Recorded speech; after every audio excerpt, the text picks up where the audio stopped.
Well, good morning. Welcome to Integrative Preparedness. I'm Steve Smith. How are you all today? I hope you're well.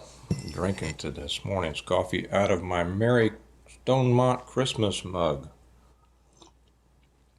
These came out very nice. If you still want one, you can get them on the website. Economic collapse and UBI, Universal Basic Income. That's what I want to talk about today. Are you looking forward to the new year? The new year is not something that I get all excited about, but I always am determined to make the next year better than the last year. I mean, that's part of, continual forward progress, right? But a lot of people kind of look at, okay, it's a new year. I'm tired of 2023. I'm ready for 2024. I get that. And I hope that yours is going to be better next year. But, there's all sorts of people, economists, and by that I don't necessarily mean the academic economists, the ones who teach, economics in college. I tell you something, I have a cousin who's a professor, tenured professor of economics at one of the big ones, universities. She's been there forever. I think she's retired now. Matter of fact, she was there so long. She told me one time, years and years and years ago, it's back when I opened my gym, or when I ran my gyms. She said that she didn't know how jobs were created. Okay, it took me about 2 minutes to explain to her how jobs were created. So anyway, when I talk about economists, I mean those who actually are involved in, finance and economics and such as that. A lot of guys, as are worried about a real collapse. I mean a real collapse, an 80% collapse in 2024. Okay, so be aware of that, and general, medium and advanced preparedness is going to help you weather anything like that, and will probably help you come out better in the long run. It's a lot of people are going to hurt, and that's too bad. But there's no reason for you to hurt if you're prepared. But the thing that I want to address today is it was a question by one of our subscribers, Alex the Trojan. And he said he'd like to hear my thoughts on economic collapse and UBI, Universal Basic Income. And of course, what that is, you get X amount of money every month, regardless of what you do, right? It's essentially welfare. Everybody gets this money, and how they would implement this, there's no way to know this exactly. What would be required in exchange for the universal basic income? Because essentially, that's a leap beyond communism. That's simply slavery. Okay, you get this money every month, and you do what we tell you. So, economic collapse. Yes, I think that it's overdue. And when I say collapse, I don't mean a correction. I mean, we've got bubbles in the stock market, in the real estate market, that just in the labor market, in inverse way, that just cannot be sustained much longer. I mean, it's being sustained by funny money. It's being sustained by fake money, but by no money. The government keeps printing money, and of course it's not printing money. It's just a bunch of ones and zeros out there. They are giving people purchasing power through for many years through quantitative easing, and then with all the magic money that people love so much and got used to during the the lockdowns. And it's all been part of a plan. It's been a part of the plan by the government to get people used to and somewhat dependent on these fake sources of money. They gave those people who had student loans, they gave them this false hope that they weren't going to have to pay back their loans, and now they're getting hit with them. Americans are in debt, and I assume it's the same in Canada and Australia and Europe. I don't know that to be true, but why wouldn't it be? But Americans are deeper in debt than ever before, and they seem to keep playing a game, for the most part, of affluence. People are riding the affluence wave, not realizing there's really nothing supporting that wave. And just like a surfer, when his wave overcomes him, he wipes out. I don't know. I'm not a surfer. What do I know about that? But I do know about business and economics and how things happen.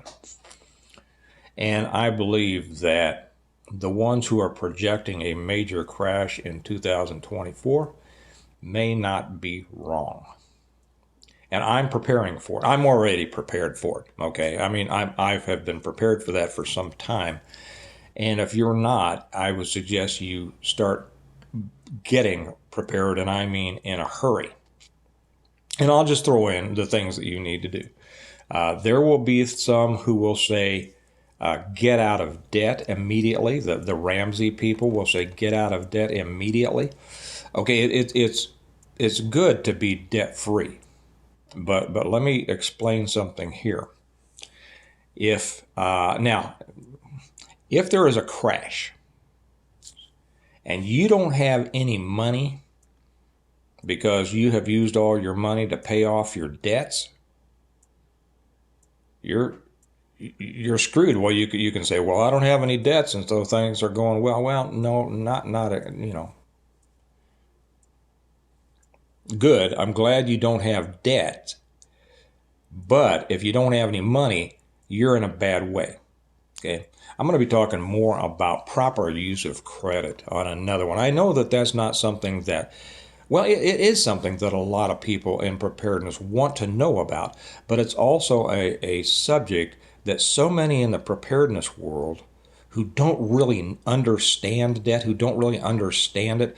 All I need to know is what the Bible says, and the borrower is slave to the lender. Yes, I'm aware of all of that. Okay. You need to evolve your information a little bit more and understand the way the world works.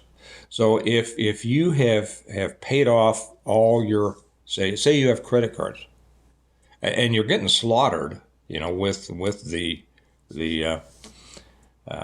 interest rates. I get that you're making payments every month, but understand that is unsecured debt. Doesn't mean you shouldn't pay it, but it's unsecured debt. They can't take your house.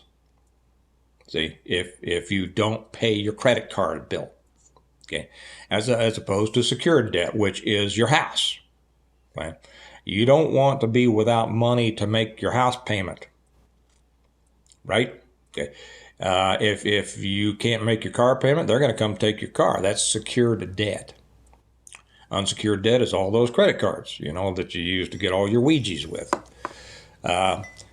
Make sure that you have the money to pay your secured debts, because that is what your family depends on for its security.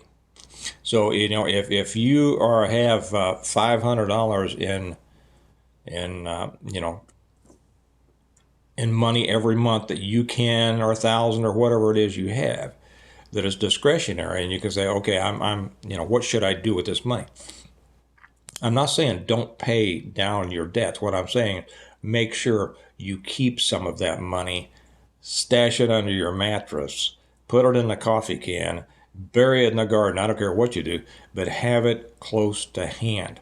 Because if everything collapses, I'll guarantee you the least of your worries is going to be whether Visa or MasterCard comes after you. Okay? Truly. A worry is going to be if you don't have the cash and all of a sudden you've lost your job because of the crash, you don't have any money coming in, and the bank says, we want our money or we're taking your house. See, this is where truth meets Ramsey, and the truth wins. Okay, this is the way it actually works. You don't want to be cash poor. If you can keep servicing your debt, keep doing that. Stack your cash at home. You should have already done this. You know, I've said for years, stack your cash, stack your cash, stack your cash. You should have it available, not in the bank. Somebody already also asked me, and I don't remember who it was. Do I prefer credit unions over banks? Well, yeah, you know, I don't think it matters. It depends on the quality of the credit union and the quality of the bank. Um, you know, I bank at several credit unions and banks, and they are not large ones. I don't do Bank of America. I don't do Chase. I don't do Wells Fargo. I do all the ones. I've been banking at one of my banks for 40 years. Okay, it's a solid, small regional bank, and then a credit union that I first went with when I was with the hospital system, and have stayed with it, and they're all great. I mean, if you establish a relationship with these places, and they see, hey, you've had an account here for 30 years, you know, if you want to go in and you know, finance a car or whatever you want to do, they're going to look and say, look at this guy, he's been with us for 30 years. They see stability there. So whatever you do, I'd say stay small, but establish stability. Don't be a bank jumper. So yes, first, that's the first question is, do I see a crash coming? I wouldn't be surprised. I'm not projecting a crash. I'm expecting a crash. Make sense? Okay. I am preparing myself for a crash, and I mean a big one. UBI, Universal Basic Income. They could use a crash to bring about universal basic income, which is, of course, is a major step towards CBDC, which is, you know what CBDC, right? Central bank digital currency. And of course, that tracks and controls every dollar you spend.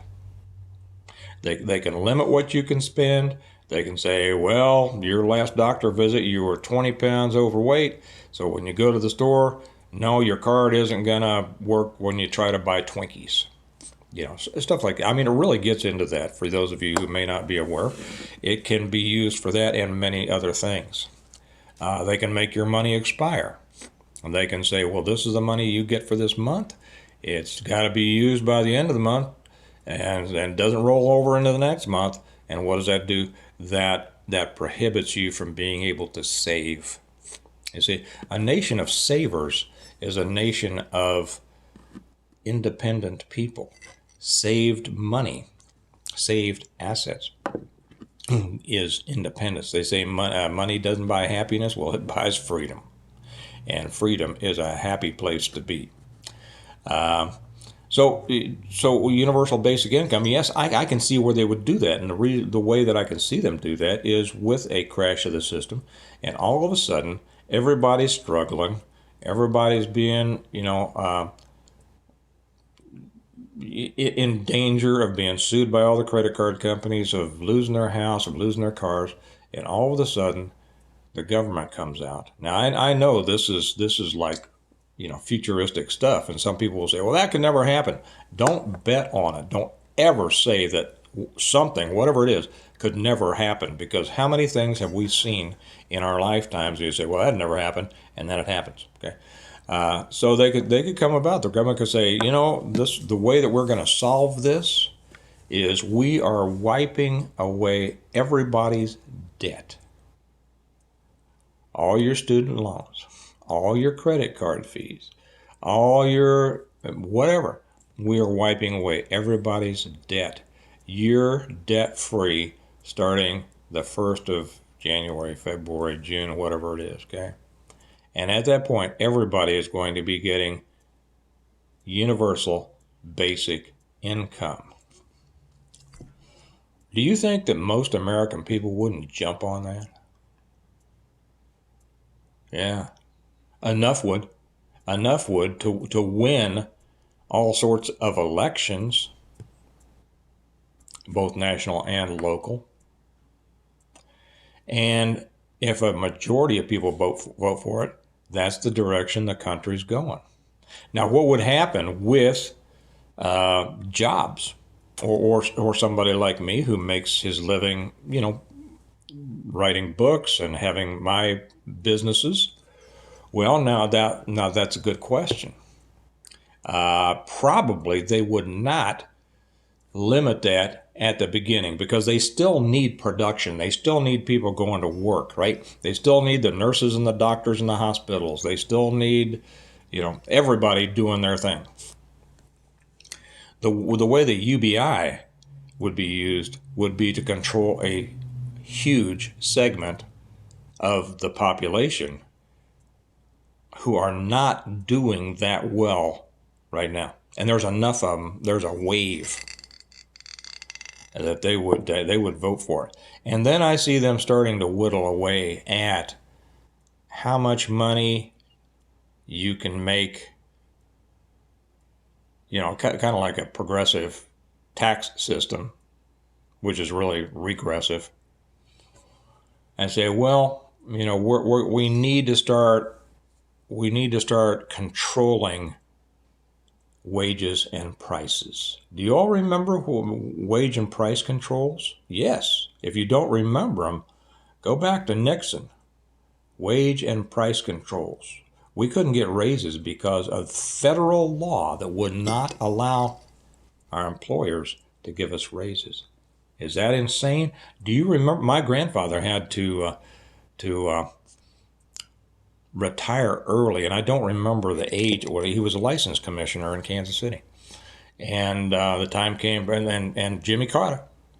The economy was so bad, they instituted this mandatory retirement age, and I don't know whether they were able to do it across, private industry. I don't remember that, but certainly within government, they would. And he didn't want to retire, but the thing was, unemployment was so high that they needed the people retiring to open up jobs at the lower end, so that people could move up and then create jobs at the entry level. And he had to retire. He was forced to retire by a government, by a law.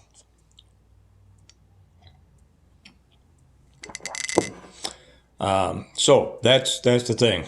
An economic collapse, I think that is very possible. I'm expecting it, and I'm preparing for it. In that way, if it doesn't happen, I'm good. If it does happen, I'm good. But if you don't think it's going to happen, you're not going to do anything about it. You're not going to do anything to prepare for it. And then if it does happen, you're going to be slaughtered. So get out there and do something for it. Prepare for it. Make more money. The 3 M's. Make more money now. Start right now.